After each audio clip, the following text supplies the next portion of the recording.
बिहार सरकार ने वृद्धा, विधवा और विकलांग पेंशन को लेकर बड़ा ऐलान किया है।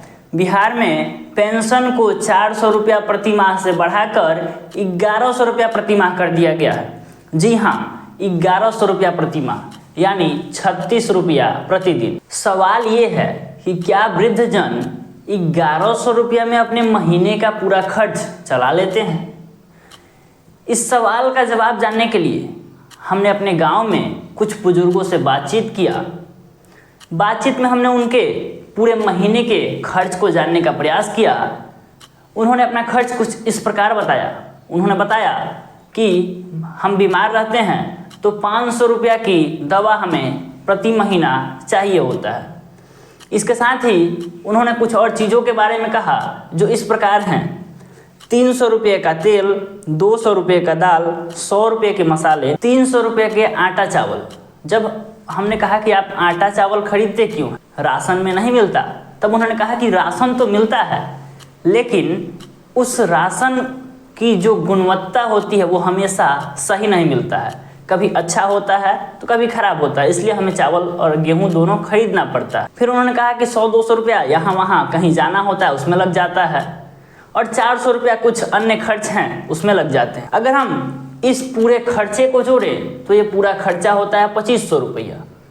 यानी कि बिहार के एक बुजुर्ग को जीवन यापन के लिए 2500 रुपया न्यूनतम चाहिए होगा। सरकार ने भले ही पेंशन को बढ़ाकर 400 से 1100 कर दिया, लेकिन सवाल अभी भी है कि क्या 2500 के खर्च में 1100 का सहारा काफी है? इस पर बिहार के वृद्धजनों, विकलांगों और विधवाओं का सरकार को जवाब है कि ये पेंशन नहीं, ये भीख, ये उनके गरीबी, बदहाली, पिछड़ेपन का मजाक उड़ाना है।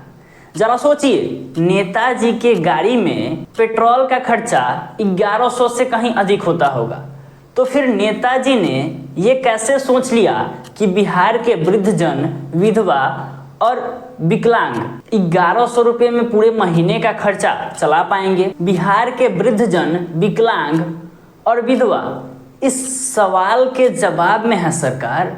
जवाब आपको देना होगा। हमारे अपने घर में 2 बच्चे हैं, उनके बिस्कुट का खर्चा रोज का 40 रुपया है, और सरकार बिहार के बुजुर्गों, विधवाओं और विकलांगों को 36 रुपया राशन खर्चे के लिए देती है और कहती है कि हमने बिहार के वृद्धजनों को सम्मान दिया है।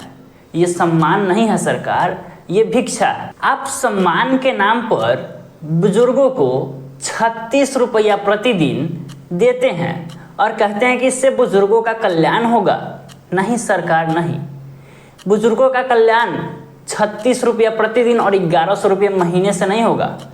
इसके लिए उनको कम से कम 3000 रुपया प्रति महीना पेंशन देना होगा, और साथ ही उनको मूलभूत सुविधाएं, साथ ही साथ उच्च गुणवत्ता की स्वास्थ्य सुविधाएं उनके लिए मुहैया कराया जाए निःशुल्क। अब बिहार की जनता समझदार हो गई है। चुनाव से पहले आपके इस ऐलान का मतलब बिहार की जनता समझ रही है सरकार। अब समय बदल गया है, लेकिन आप वही हथकंडे अपना रहे हैं जो सालों पहले से अपनाया जा रहा है। सरकार का अपना एक पक्ष हो सकता है कि 1,09,69,255 लाभार्थियों को 3000 रुपया प्रति महीना देना संभव नहीं है, क्योंकि बिहार का योजना बजट उसके अनुकूल नहीं है। तो इस पर एक सवाल फिर आपसे है, पिछले 20 वर्षों से बिहार की सत्ता में आप हैं, तो फिर क्यों बिहार का योजना बजट उसके अनुकूल नहीं है? आपने क्या किया उसके लिए? 2005 से लेकर 2025 तक, वर्तमान तक मुख्यमंत्री आप हैं। आपने बिहार में फैक्ट्री लगाने का पहल क्यों नहीं किया? क्यों आज भी बिहार के युवाओं को 10,000 रुपया प्रति महीना कमाने के लिए बिहार छोड़कर जाना पड़ता है मजबूरी में? क्यों? क्या बिहार का युवा काबिल नहीं है या सरकार निकम्मी? और हाँ, अगर बिहार का युवा काबिल नहीं है तो फिर दूसरे राज्यों में वो काम कैसे कर पा रहा है?